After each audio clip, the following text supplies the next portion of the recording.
Hi, I'm Nicole. I wanted to share a whole body warm-up. I'm doing it in the morning, but you could do it any time of day to get all of the body awake and alive, especially feeling spacious through the joints, the spine, and those sticky parts. So we're gonna start with a super low knot or hammock. Mine is so low that the knot's almost touching the ground. I'm going to come into my hip hang place. So I'm going to press that down, lay my body forward so that I just get a little bit of elevation through my pelvis. You can choose to place your chin on the floor or turn your head to one side. If you choose to turn your head to one side, you'll just alternate so the neck is even on both sides.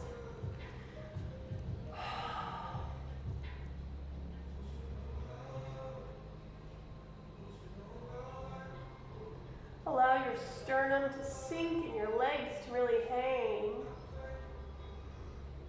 And then start to activate your fingers, gripping your fingertips into the floor, drawing the energy from the floor up through the arms, extending out through the legs. Keeping the toes on the floor, start to scoop the pelvis, draw the belly button in, dome through the palms, the ribs, and draw yourself forward into a big cobra. Really active with my hands because the fabric's gonna wanna pull me back. So I'm drawing my scapula together, opening my heart, and then lower back down. As I come down, I'm lifting my legs, engaging through my glutes, lifting my feet. Whew. And then I'm going to repeat, drop the legs, coil, ripple, and unfurl, pulling the chest forward, lifting the throat, the chin, and then letting yourself lay back. Legs wide, wide, wide, wide, wide. Squeeze. Whew. And again, ripple, roll, exhaling. Suction the body forward. And exhale, sinking down. This time I'm going to bend my knees and bring my toes to the outside and around the fabric.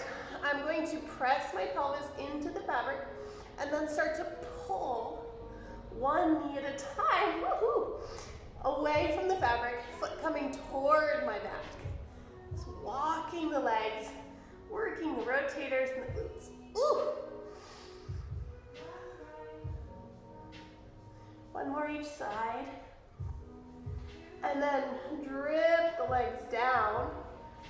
And you're going to pull forward, take the legs out to a straddle, and then press back. So depending on your hips, you might need to lift your knot a little higher for this one. I'm trying to be at a place where I'm getting a gentle sensation, not too intense. The knot is supporting my pelvis, and I'm gently pressing back, widening through my thighs, through my hips. Whew.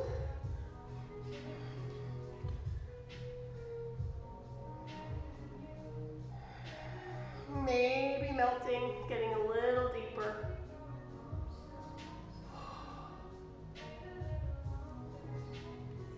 Then I'll walk carefully up, draw my thighs together, and bring my hips back, coming through the knot, palms together, placing them on top of the knot or the sling, and then slide down lower. So, like I said, you could use a hammock or the fabric, but what's nice about the fabric is you can adjust the height of the knot as much as you need to find the best placement for your body each day. So I'm starting to wake up my side bodies now by reaching from one side to the other.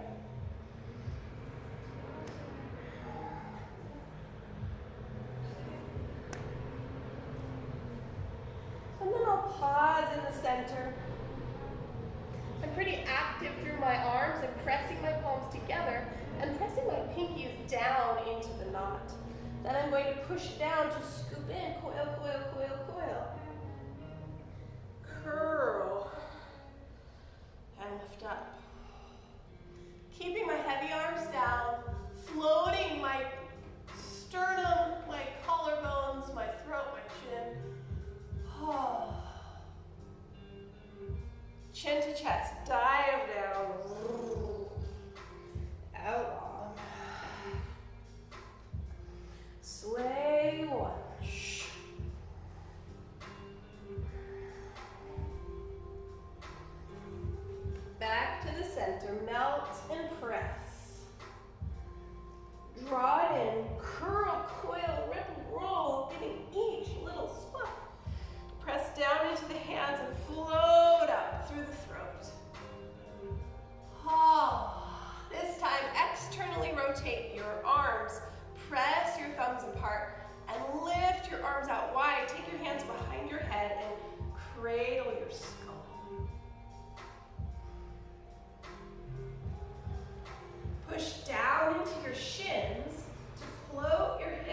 had a few minutes, you could stop right there. If you want to get a little deeper into the legs, that's where we're headed next. We will be kneeling, so if you like to double up your mat or have more padding, that's a good choice. We'll start by bringing our right ankle or shin on top of the knot and holding on with our arms. Going to feel the wrapping action of my shoulders coming around my back. Tuck my back toes under and begin to press forward any amount. And I'm pressing, I'm not sinking. I'm reaching through the bottom of my heel to get longer. And then I'm gonna pull back using my leading leg. It's gonna pull myself back up. Pressing away, reaching, and then pull back in. One more time, press and reach. And pull back in. Bring the foot to the knot and open your knee like a pigeon pose. I'm going to try to have a height where I can let my knee be heavy. And then stir the pot. My hand is here for balance, but my leg is the stir. Leg is the spoon. And then pause at the center. Very, very strong in the ankle. I'm not letting my foot fall to a different direction. My ankle is very square. I'm going to start to press forward toward a pigeon, only to a place that feels strong and supported. If I need to take weight off my leg, I'm pulling with my arms. No pain in the knee here.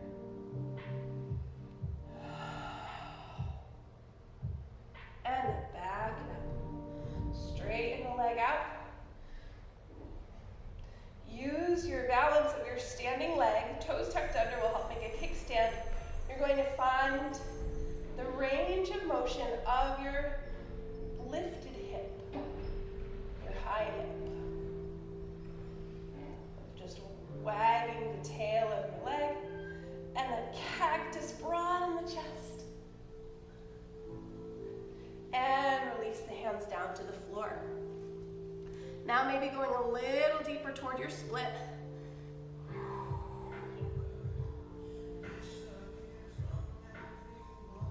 Going to walk to the inside. Keep my toes tucked under, pressing out, getting a little more of my groin, inner thigh area. Like we did in our wide straddle, but now just a single leg. And sweep that leg all the way to the back and press the hips back. So we've kind of shifted the working leg. We're still noticing what the leg and the fabric is doing. You can melt this down or keep it up. We'll stay for a few breaths.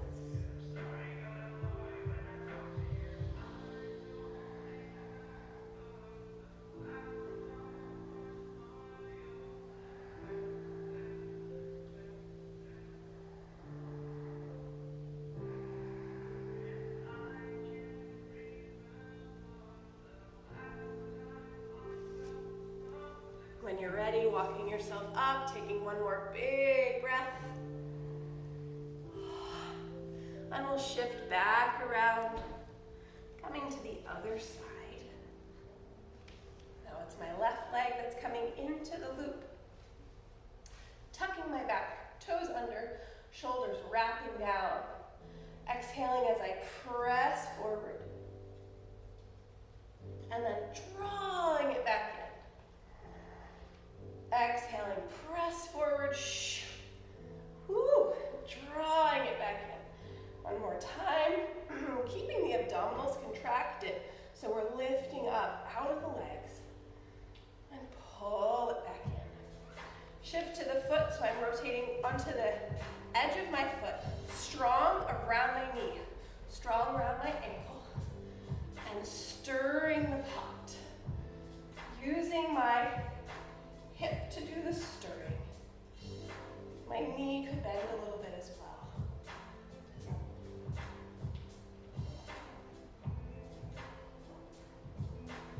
And coming back to center, recommitting to that engagement around the knee and the ankle, and pressing forward. I can pull weight with my arms to help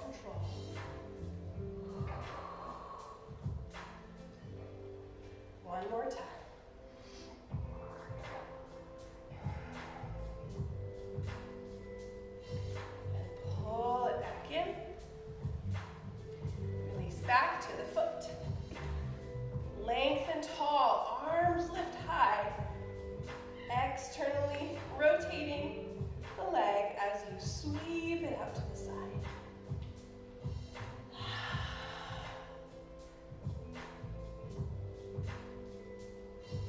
And fold. This time maybe going a little further.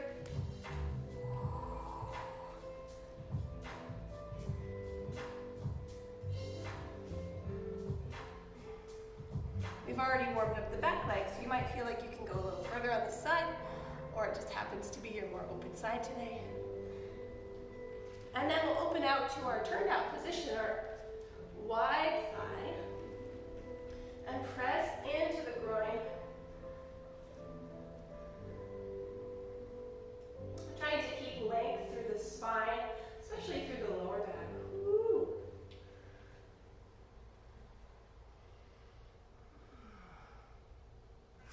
And taking that leg all the way behind, I'm just going to pivot. You can stay in whatever direction you want. You have your front leg now in that pigeon, and you're pushing the back leg back, opening up through the front of the hips, hip flexors, and melting down if you choose.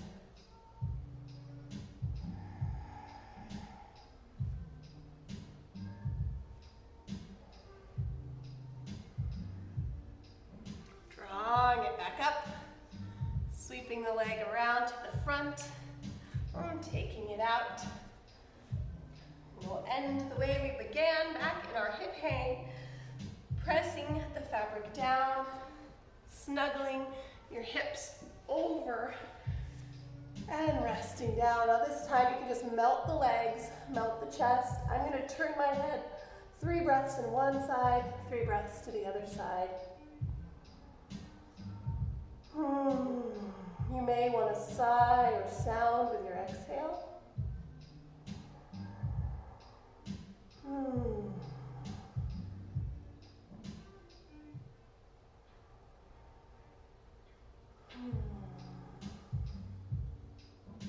Turning the head.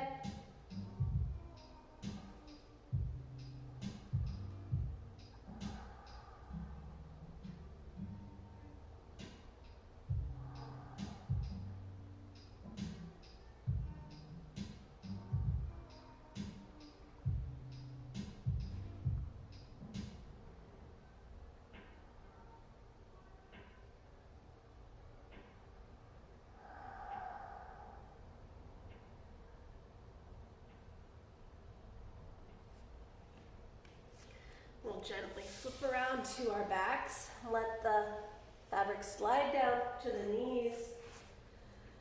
And this could be your Shavasana if you have a little more time, tucking the 2 scapula together and then letting the chest melt open around that, extending the arms, releasing the neck. Allowing the thigh bones to really sink and rest.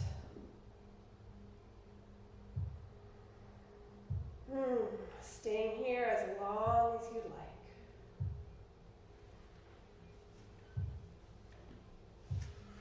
Thank you for joining me today. If you have any comments or enjoyed that, let me know if you'd like to see more, what types of things you'd like to work on. Be well.